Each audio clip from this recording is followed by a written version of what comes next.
Hello everyone.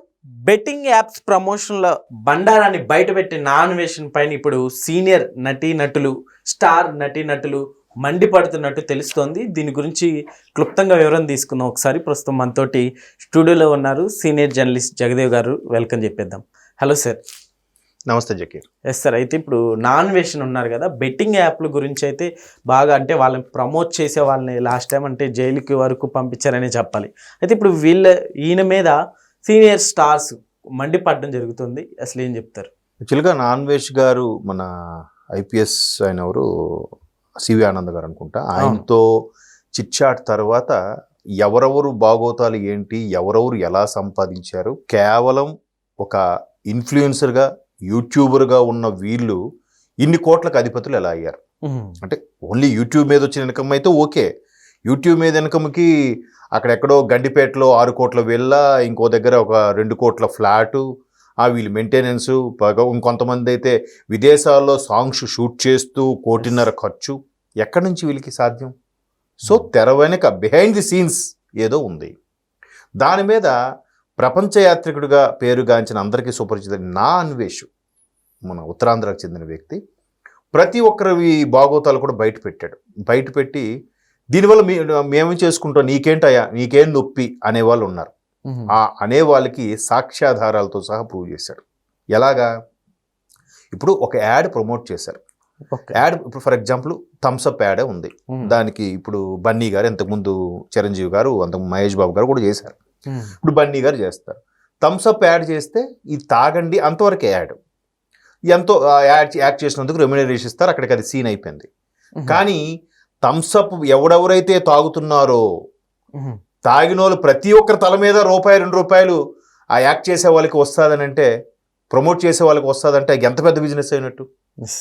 ఇక్కడ betting యాప్ల్లో కూడా ఏ betting app అయితే ప్రమోట్ చేస్తున్నారో ఆ బెట్టింగ్ యాప్ వల్ల ఎవడైతే సర్వం కోల్పోతున్నాడో, ఎవడైతే లక్షలు పెట్టి తగలబెడుతున్నాడో, అది కంపెనీకి కొంత, ప్రమోట్ చేసిన వీళ్ళకి కూడా కొంత ఉందంట.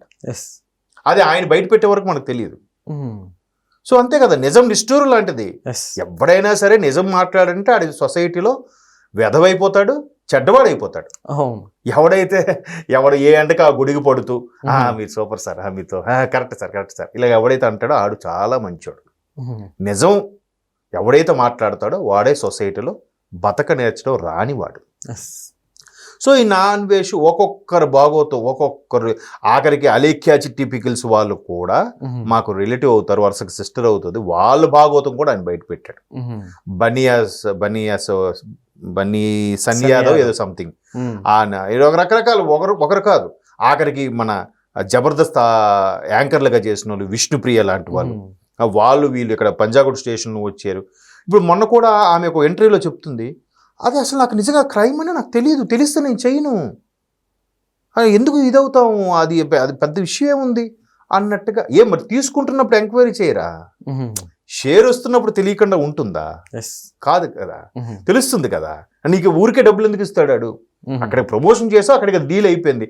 ఎవరెవరి మీద కూడా ఇస్తున్నారని కూడా చెప్తున్నాడుగా ఆయన, అన్వేష్ గారు క్లియర్గా.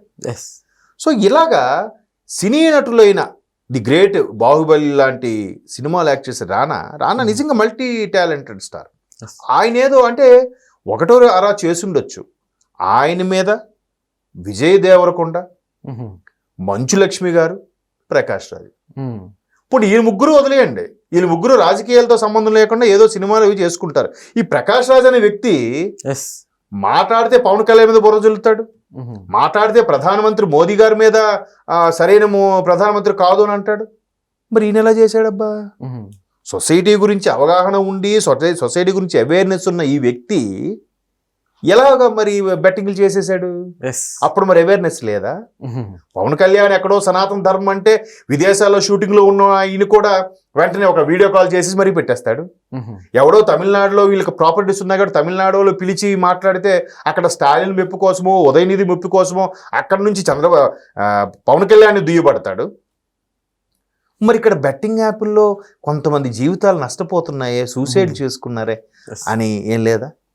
అయితే ఇక్కడ నాన్వేష్లో ఇంకో గొప్ప యాంగిల్ కూడా ఏంటంటే, ఎవరెవరైతే బెట్టింగ్ యాప్లు చేశారో ఆ బెట్టింగ్ యాప్ల వ్యవహారంలో ఎండగొడుతూ ఆ బెట్టింగ్ యాప్ల ద్వారా నష్టపోయిన కుటుంబాలకి ఈ వచ్చిన వ్యూస్ లైక్స్ ద్వారా ఇందులో 2 లక్షలు 4 లక్షలు ఆ కుటుంబానికి కేటాయిస్తా అని చెప్పాడు, వెళ్ళి అందజేశాడు కూడా. ఓకే, అవును, మనం చూసామని.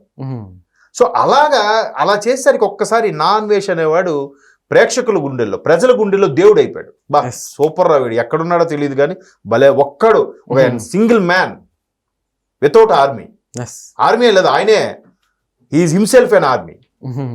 అలాంటి పర్సన్ ఎంతమందికి చుక్కలు చూపించాడు. ఇప్పుడు వీళ్ళందరికీ ఎలా ఉంటుంది, బా ఎవడో వీడు మనం అనవసరంగా చావగొడుతున్నాడు, మన ఇమేజ్ డ్యామేజ్ అయిపోతుంది.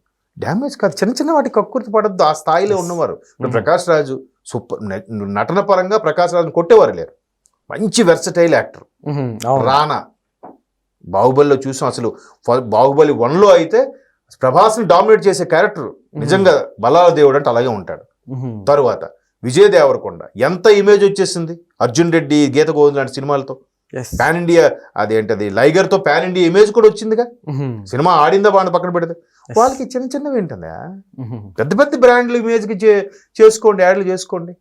మంచు లక్ష్మి గారు, ఆవిడ నిజంగా సిల్వస్టర్ స్టాలిన్ లాంటి హాలీవుడ్ సూపర్ స్టార్ తో యాక్ట్ చేసినంత క్రెడిట్ ఉంది ఆవిడకి.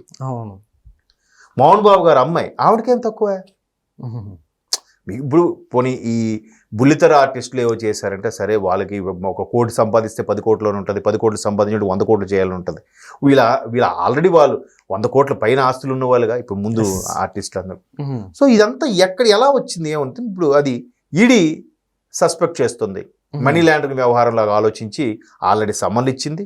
ఆగస్టులో ఈ నెల 23న రానా గారు, 30న విజయ్ దేవరకొండ ఎవరో ప్రకాష్ రాజు గారు, మళ్ళీ ఆగస్టు 1st వీక్లో ఒకరు, ఆగస్టు 2nd వీక్లో, ఆగస్టు 6న ఒకరు, ఆగస్టు 13న ఒకరు, ఈ 4గురికి పంపించినారు.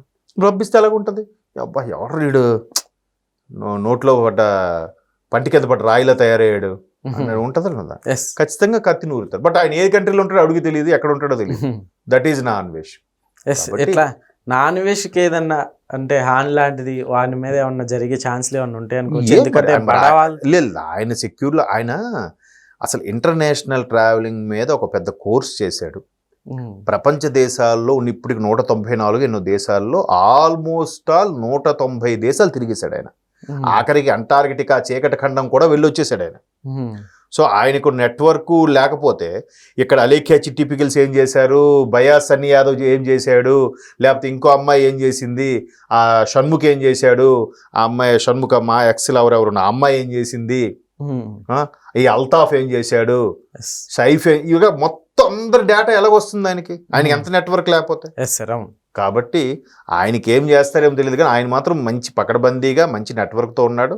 ఈవెన్ గవర్నమెంట్ పోలీస్ కూడా మంచి సపోర్ట్గా ఉన్నారు ఆయనకి. కాబట్టి ఆయన ఏం జరిగినా ముందు వీళ్ళకి రిస్క్ అప్పుడు.